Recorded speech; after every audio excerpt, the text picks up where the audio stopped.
What's going on, everybody? And welcome back to 80s Song of the Week, the show where we crank up the nostalgia and revisit some of the greatest songs of the decade that gave us arena rock, MTV, leather jackets, giant guitar riffs, and unforgettable attitudes. And this week's song, oh, this one has attitude for days. Today we're talking about I Hate Myself for Loving You by Joan Jett.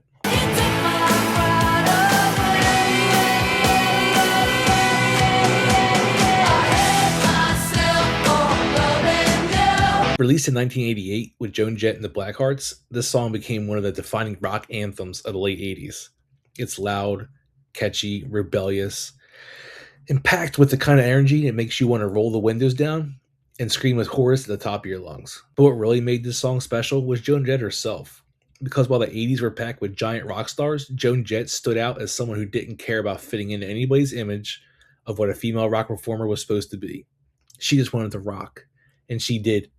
Absolutely, she did. So tonight, let's go back to 1988 and talk about why I Hate Myself for Loving You became one of the ultimate bad attitude rock songs of the decade. By the time this song came out, Joan Jett already had a reputation as one of the coolest people in rock music. She had started with the Runaways back in the 70s, helping pave the way for women in hard rock and punk music.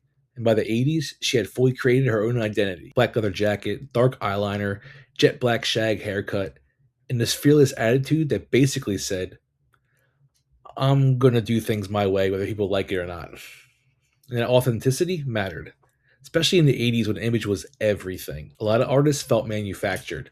Joan Jett never did.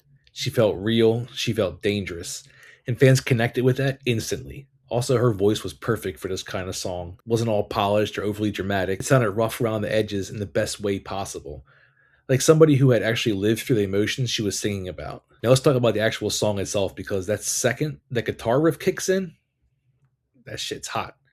Pure rock energy.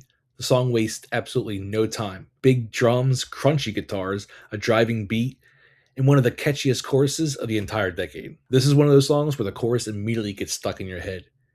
And the genius of it is how relatable it is. Almost everybody has had that one relationship they know is terrible for them, but they keep going back anyway. That's the entire emotional core of the song. Frustration, attraction, regret. Frustration, attraction, regret, and passion all mixed together. But instead of sounding sad, Joan Jett turns it into this explosive rock anthem. And that's part of why the song became so huge. You could scream along to it. It became the perfect breakup song, relationship song, driving song, party song, pretty much everything. And musically, it has that late 80s rock sound without feeling overly glam or overproduced. It's clean enough for radio, but still has enough grit to feel rebellious. Now here's something really interesting about the song. Even people who don't know the full track usually recognize the melody because it became heavily connected to sports culture, inspired countless stadium sing-alongs over the years. Most famously, it became associated with football crowds and sports anthems everywhere. That's when you know a song has truly entered pop culture history. And they made like on Sunday Night Football, I think it was like the anthem or whatever, they changed it for Sunday Night Football. But that's when you know a song has truly entered pop culture history, when it escapes radio and starts becoming part of everyday life. And honestly, the song has the perfect energy for that. It's aggressive, fun, loud, instantly memorable. You hear it once, and you want to yell along with it. Joan Jett's impact on rock music goes way beyond just one hit song.